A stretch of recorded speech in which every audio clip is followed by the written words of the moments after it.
నోరూరించే కొత్త మామిడికాయ తొక్కు చూద్దామా. చూడండి, ఇవన్నీ కూడా మన ఇంగ్రీడియంట్స్.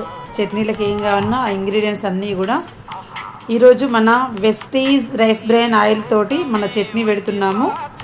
ఇప్పుడు కాదు, నేను 5 ఇయర్స్ నుంచి 5 సంవత్సరాల నుంచి మన వెస్టీజ్ రైస్ బ్రెయిన్ ఆయిల్నే వాడుతున్నాను. ఓకేనా, మీరందరూ కూడా వాడుకోవచ్చు. ఆరోగ్యానికి చాలా మంచిది, చాలా టేస్టీగా, చాలా రుచికరంగా ఉంటుంది. సో ఇక్కడ ఇదంతా కూడా మనం పోపేస్తున్నాము చట్నీలా. గుండెకి మంచిదండి, ఆరోగ్యానికి చాలా మంచిది మన వెస్టీజ్ రైస్ బ్రెయిన్ ఆయిల్. ఓకేనా, చూడండి మనం ఇవన్నీ కూడా ఇంగ్రీడియంట్స్ వేసి కూడా ఆల్రెడీ మనకు తాలింపు కూడా అయిపోయింది. ఆవాలు, మెంతులు అన్ని పౌడర్స్ మనం మిక్స్ చేసి మనం ఇప్పుడు చట్నీ ప్రిపేర్ చేస్తున్నాము. చూస్తున్నారు కదా, వెల్లుల్లి కూడా మనకు ఆరోగ్యానికి చాలా బాగుంటుంది. ఎవరికైనా కొత్త మామిడికాయ తొక్కు వచ్చిందంటే వేడి అన్నంలో అసలు టేస్ట్ వదలరు. సో అయిపోయింది ఇంకా. సో మనము మిర్చి పౌడర్ ఇంకా మామిడికాయ ముక్కలు కూడా మనకు ప్రిపేర్ అయిపోయినాయి కదా.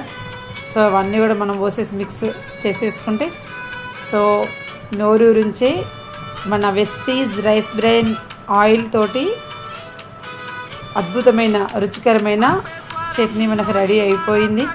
సో ఇంకా మనం తినడమే ఆలస్యం.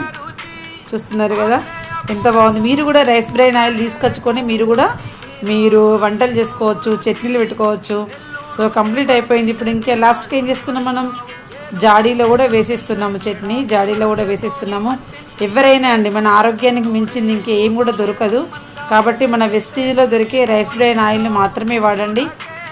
చట్నీ కూడా చాలా టేస్టీగా ఉంటుంది, చాలా బాగుంటుంది.